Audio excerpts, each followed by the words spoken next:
நம்ம லைஃப்பில் பாதாம் மில்க் ரோஸ் மில்க்குன்னு சொல்லிட்டு ஏகப்பட்ட மில்க் குடிச்சிருப்போம். ஆனால் நான் சொல்கிற மில்கை மட்டும் குடிச்சு பார்த்தீங்கன்னா இதுக்கு நீங்கள் அடிக்ட் ஆடிவன்னு சொன்னால் உங்களால் நம்ப முடியுதா?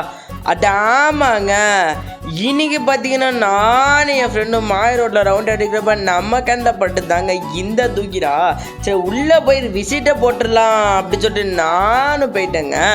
நீங்களும் நம்ம சேனலை சப்ஸ்கிரைப் பண்ணாமல் இருந்தீங்கன்னா சப்ஸ்கிரைப் பண்ணிக்கோங்க. கூட்டம் வந்து லைக் பட்டனை தட்டி விட்டுருங்க. ஏன் சொல்கிறேன்னு பார்த்தீங்கன்னா நீங்கள் பார்க்குறீங்க ஆனால் சப்ஸ்கிரைப் பண்ண மாட்டீங்க. எனக்காக அந்த சப்ஸ்கிரைப் பட்டனை மட்டும் கொஞ்சம் தட்டி விட்டுருங்க.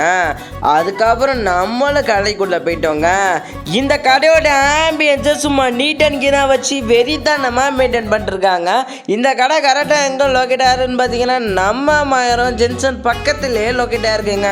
நம்ம ஏற்கனவே இந்த கடைக்கு வந்து பிரெட் ஆம்லேட்டும் சில்லியும் சாப்பிட்டு ரிவ்யூ போட்டிருந்தோம். அந்த அண்ணா உடனே தம்பி நம்ம தேங்காய் பால் ஒன்று புதுசாக மேக் பண்ணியிருக்கோம் தம்பி, சாப்பிட்டு பார்த்து டேஸ்ட் எப்படி இருக்குது சொல்லு அப்படின்னு சொல்லிட்டாங்க.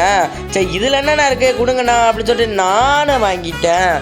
அதுக்கப்புறம் அந்த அக்கா வந்து தேங்காய் பால் அந்த கிளாஸ் நிரம்ப நம்மள்கிட்ட கொடுத்துருந்தாங்க. அதை அப்படியே அழுங்காமல் குழுங்காமல் டேபிள் எடுத்து வந்து வச்சு டேஸ்ட்டு ட்ரை பண்ணி பார்க்க முடியல அடிபொலியாக இருந்தது.